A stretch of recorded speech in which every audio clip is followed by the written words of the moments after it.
찬송 383장을 찬양하며 9월 21일 월요일 새벽 기도회를 하나님께 올려드립니다.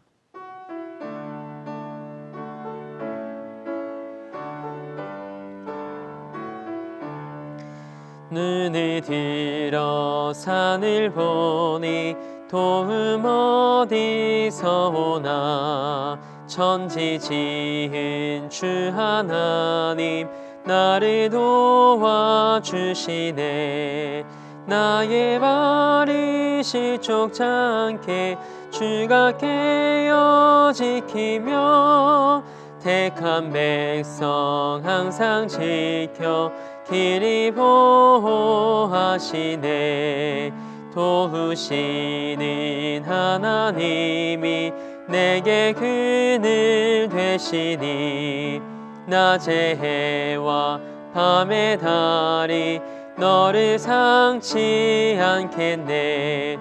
내게 화를 주지 않고 오늘 보호하시며 너의 출입 지금부터 영영 인도하시리.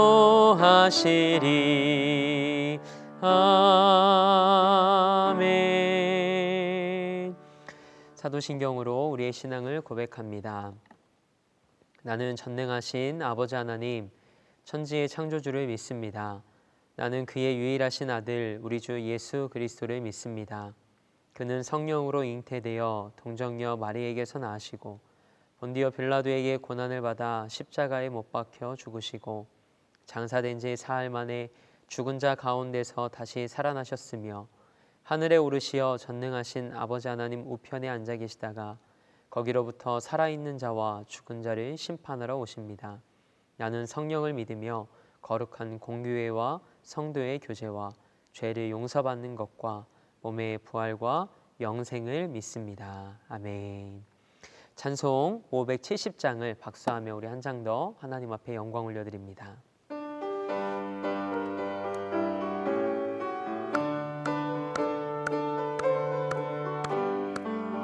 주는 나를 기르시는 목자요, 나는 주님의 귀한 어린 양. 푸른 풀밭 맑은 시냇 물가로 나를 늘 인도하여 주신다.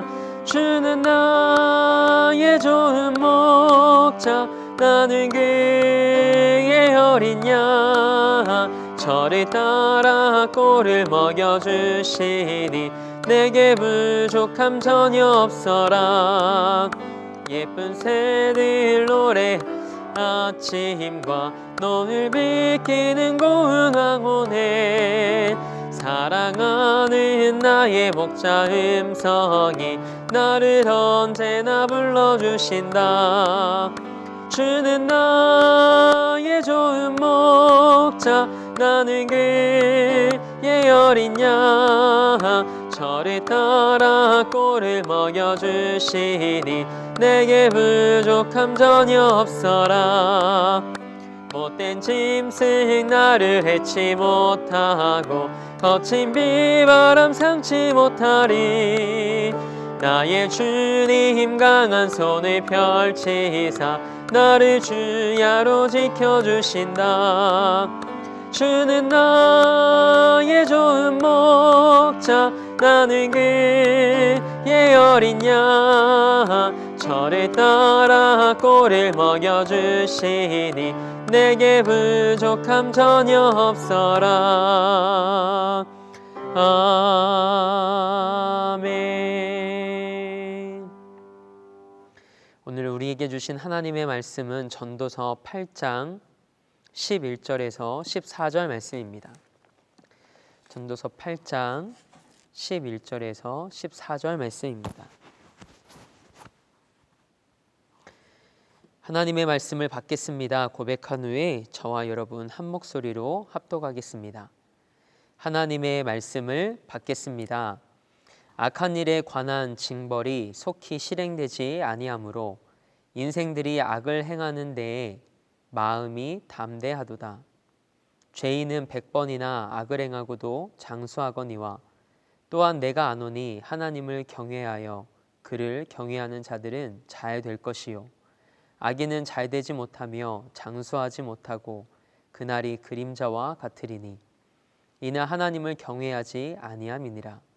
세상에서 행해지는 헛된 일이 있나니 곧 악인들의 행위에 따라 벌을 받는 의인들도 있고 의인들의 행위에 따라 상을 받는 악인들도 있다는 것이라.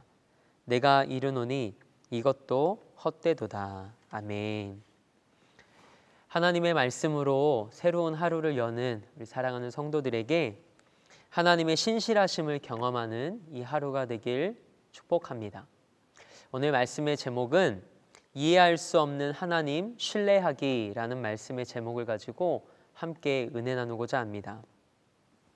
여러분은 하나님을 이해하고 믿으십니까? 아니면 하나님을 신뢰하기에 믿으십니까? 인생의 의미를 찾아가는 전도자에게 항상 걸림돌이 되는 것이 있었습니다. 바로 악의 문제입니다.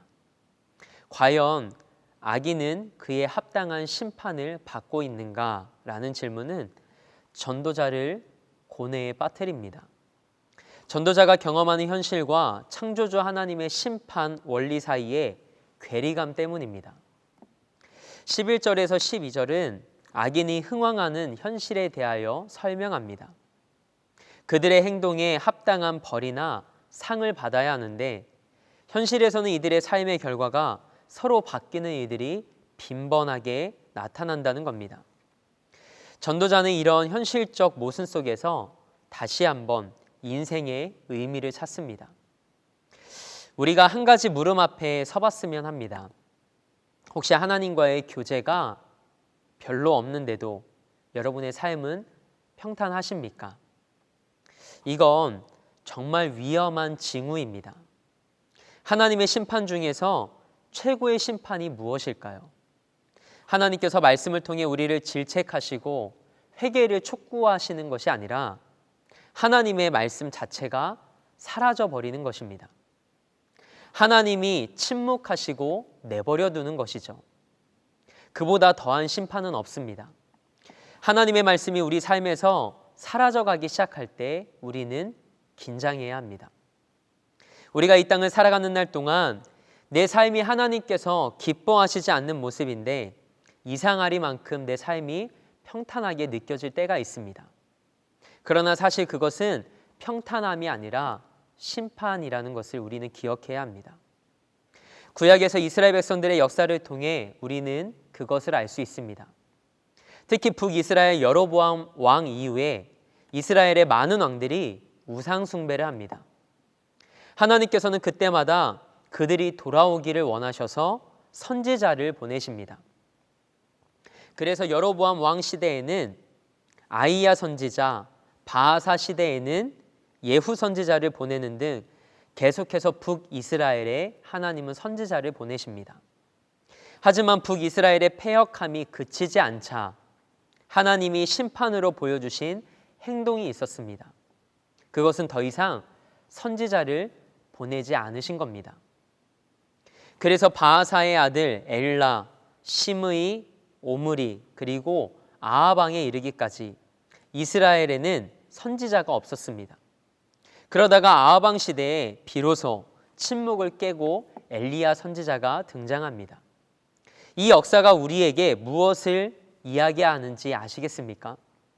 그렇다면 오늘 본문 11절 말씀에 기록된 것처럼 하나님은 왜 악한 일에 관한 징벌을 속히 실행하지 않으실까요? 하나님께 내버려둠을 당할 때 인간에게는 철저한 빈손과 고통밖에 남지 않습니다. 우리는 그 내버려둠의 결과로 하나님에 대한 목마름을 갖게 됩니다. 무슨 일을 하다가 안 될 때 결국 하나님을 찾게 되는 것처럼 말이죠. 성경은 버려둠 자체가 심판이라고 말합니다. 로마서 1장 24절 말씀에 이런 말씀이 기록되어 있습니다. 그러므로 하나님께서 저희를 마음의 정욕대로 더러움에 내버려 두사. 그런데 하나님께서는 그 심판 속에서도 기가 막힌 사랑을 숨겨두십니다. 그 사랑이 바로 하나님에 대한 목마름입니다. 인간이 자기 멋대로 살다 보면 마지막 순간에 가서는 목마름을 경험하게 됩니다.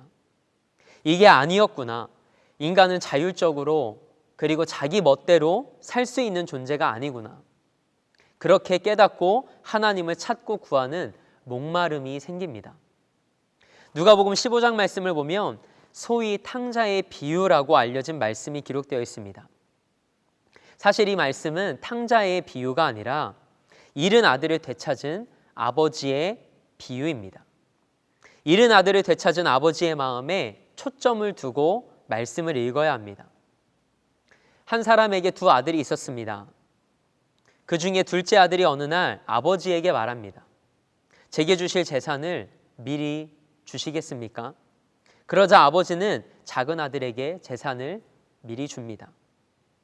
며칠이 지나지 않자 둘째 아들은 자신이 받은 재물을 모아가지고 먼 나라로 떠납니다. 그리고 허랑방탕하게 자신의 재물을 다 허비하고 낭비합니다. 여러분, 이 이야기에서 아버지는 둘째 아들이 자신이 나눠준 재산을 가지고 떠날 때 이 둘째 아들이 망하게 될 것이라는 사실을 몰랐을까요? 아닙니다. 분명 알고 있었습니다. 누가복음 15장 20절 말씀에 이에 일어나서 아버지께로 돌아가니라. 아직도 거리가 먼데 아버지가 그를 보고 측은히 여겨 달려가 목을 안고 입을 맞추니 라고 기록되어 있습니다.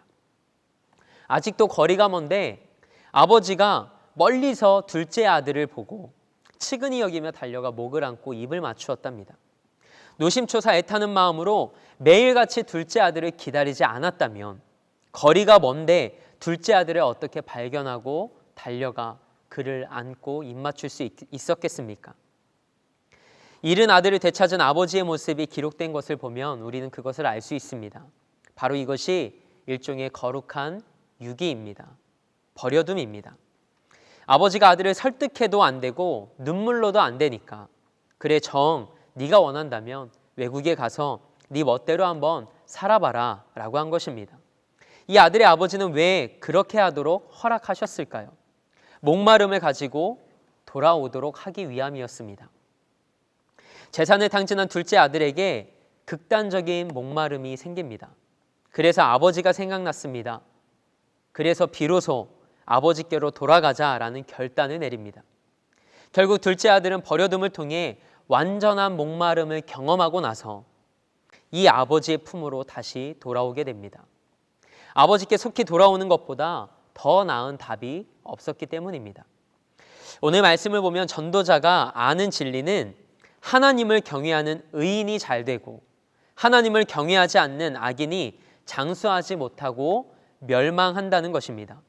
그러나 현실에서는 오히려 악인이 많은 악을 행함에도 장수하기에 진리가 잘 적용되지 않는 것처럼 느껴진 것입니다.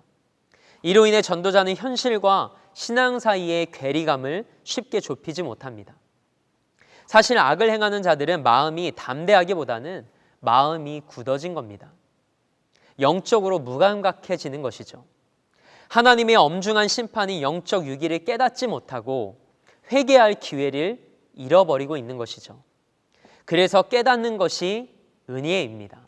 한번 따라해 볼까요? 깨닫는 것이 은혜입니다. 나의 죄를 깨닫고 속히 돌아올 수 있는 것이 은혜입니다. 12절 상반절 말씀은 죄인이라는 단어를 사용해 그 의미를 강조하고 있습니다. 전도자는 죄인들이 100번이나 악을 행하고도 장수한다고 말합니다. 그렇게 탄식하고 있습니다. 100번이나 악을 행한다는 것은 지연된 심판으로 악을 행하는데 담대해진 악인의 모습을 보여주고 있는 것이죠. 지속적으로 악을 행하고 있다는 것을 의미합니다. 12절 하반절은 12절 상반절과 대조적인 의미를 갖습니다. 그러므로 이 둘을 잇는 접속사는 그러나 또한입니다. 오늘 본문 말씀에는 그러나라는 단어가 빠져 있지만 원문을 보면 그러나 또한입니다. 죄인이 지속적으로 악을 행해도 장수를 누린다는 사실에도 불구하고 전도자는 하나님을 경외하는 자는 행복한 인생을 살 것이라고 고백합니다. 현실과 원리 사이에서 여전히 갈등하고 있지만 전도자는 그래도 공의의 원리를 신뢰하고자 하는 그의 몸부림을 우리는 이 말씀을 통하여 엿볼 수 있습니다. 그러나 13절은 다시 한번 악인의 삶과 하나님을 경외하는 삶의 원리를 대조하면서 악인은 행복하지 못하고 장수하지 못하고 그날이 그림자 같을 것이라고 주장합니다. 12절이 이 12절의 말씀이 현상을 보고 말하는 진술이라면 13절의 말씀은 종말론적인 진술입니다. 즉 결국 악인은 심판을 받게 될 것이라는 말씀입니다. 공의로 심판하시는 하나님을 알지 못하는 세상은 그 죄악에서 돌이킬 수 있는 방법이 전혀 없습니다. 세상은 악을 행하면서도 자신들의 하나님의 진노를 쌓고 심판의 날이 임박했음을 알지 못합니다. 그러나 그리스도인들은 날마다 십자가를 상기시키는 하나님의 심판을 잊을 수 없습니다. 그래서 세상과는 전혀 다른 방식으로 살아가는 존재가 그리스도인입니다. 하나님은 악을 벌하시고 죄를 처벌하시기 위해 사랑하는 독생자 아들까지도 우리에게 기꺼이 내어주셨습니다. 하나님의 공의로우심이 드러난 십자가를 믿으면서 어떻게 악이 아무것도 아니라고 별일이 생기지 않을 것이라고 생각할 수 있을까요? 예수님의 십자가는 죄에 대해 철저하고 응당한 심판과 처벌이 반드시 내려짐을 보여주는 표지입니다. 사랑하는 성도들이 오늘 우리 눈에 보이는 현실 앞에서 마음이 흔들리지 않기를 원합니다. 이해할 수 없는 하나님이시지만 십자가를 바라보고 하나님을 신뢰하며 오늘도 하나님을 경외하는 삶으로 승리하는 여러분과 저의 삶이 되길 주님의 이름으로 축복합니다. 함께 기도하겠습니다. 하나님, 우리가 하나님이 하시는 일들을 다 이해할 수는 없지만 하나님을 전적으로 신뢰합니다.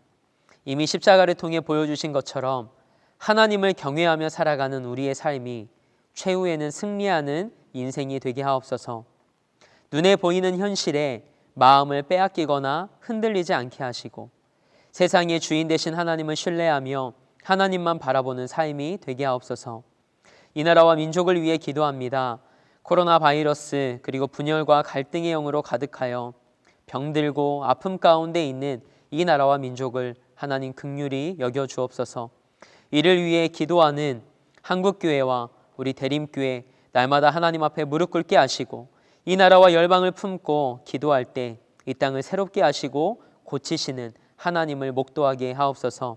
사랑하는 성도들, 오늘도 삶의 자리에서 미디어 예배로 이 하루를 시작합니다.